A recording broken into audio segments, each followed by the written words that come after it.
Bharatiya Janata party द्वारा सरदार पटेल 150वीं जयंती समारोह अभियान के तहत प्रदेश स्तरीय कार्यशाला का भव्य आयोजन अटल कन्वेंशन सेंटर लखनऊ में किया गया। इस अवसर पर पूरे प्रदेश से तमाम पदाधिकारी और कार्यकर्ता शामिल हुए। इस अवसर पर बदायूं से वर्तमान विधायक महेश चंद्र गुप्ता ने इंडिया रफ्तार से खास बातचीत की। मेरा नाम है, मैं विधायक बदायूं से हूँ और पूर्व में नगर विकास राज्य मंत्री रहा हूँ।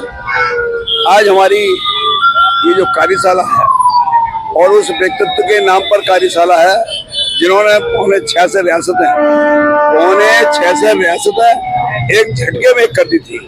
ऐसे लौह पुरुष सरदार वल्लभ भाई पटेल के बारे में हमारी 31 अक्टूबर को एक रन फॉर यूनिटी, एक मैराथन दौड़ होगी जिसमें हम सभी सामाजिक संगठनों को इस तरह से लेंगे और एक भारी संख्या में मैराथन दौड़ होगी।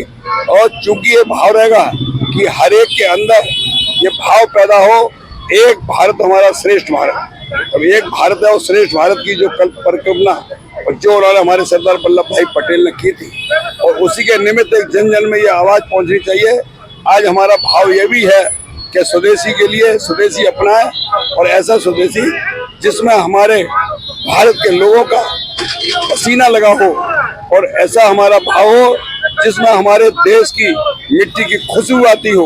हमें वो चीज उपयोग करनी है और जब वो चीज उपयोग करनी है तभी हमारा देश आत्मनिर्भर बनेगा। और आज हमें इस बात का गर्व है क्योंकि हम पहले सुनते थे, पढ़ते थे, भारत हमारा विश्व गुरु था, भारत हमारा विश्व शिखर पर था, भारत हमारा सोने की चिड़िया था, भारत की बात संसार मानता था, भारत के पीछे संसार चलता था।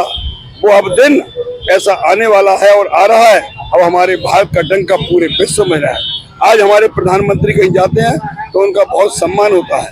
उनके प्रधानमंत्री हमारे इसके जो थे, क्या नाम है, मनमोहन सिंह जी थे और आज के प्रधानमंत्री में अंतर देखिए, जमीन आसमान का अंतर है। तो मैं कह सकता हूँ भविष्य में इसी प्रकार की जो भावना देशभक्ति की है और देशभक्ति की भावना से ही हमारा भारत विश्व गुरु बनेगा। और मैं आप लोगों से भी कहना चाहता हूँ, अब आपके जमाने में ही हमारा भारत विश्व गुरु बनेगा। माननीय मोदी जी ने कहा है 2047 तक हमारा भारत विश्व के शिखर पर होगा। हमारा भारत ऐसा भारत होगा, गंदगी मुक्त भारत होगा, ऐसा भारत होगा, गरीबी मुक्त भारत होगा, ऐसा भारत होगा, संप्रदाय मुक्त भारत होगा, ऐसा भारत होगा, जातिवाद मुक्त भारत होगा, ऐसा भारत होगा, भ्रष्टाचार मुक्त भारत होगा, ऐसा भारत होगा, आतंकवाद मुक्त भारत होगा और ऐसा भारत होगा, विश्व का सिरमौर भारत होगा, विश्व का सिरमौर भारत होगा। यही भावना हमें जन जन तक पहुंचानी है। सर, जैसा कि आगे दीपावली भी, क्या मैसेज देंगे अपनी ओर से सभी लोगों को? दीपावली पे मैं परमपिता परमेश्वर हरि बोल महाराज से प्रार्थना करता हूँ सभी के अंदर सद्बुद्धि हो, सभी पे खुशहाली हो, सबकी उन्नति हो, प्रगति हो, सबके अंदर ऐसा भाव हो, देशभक्ति का भाव हो, स्वदेशी अपनाएं, हमारा भारत आत्मनिर्भर बने। इसी प्रेरणा के साथ आप सबको दीपावली की शुभकामनाएं।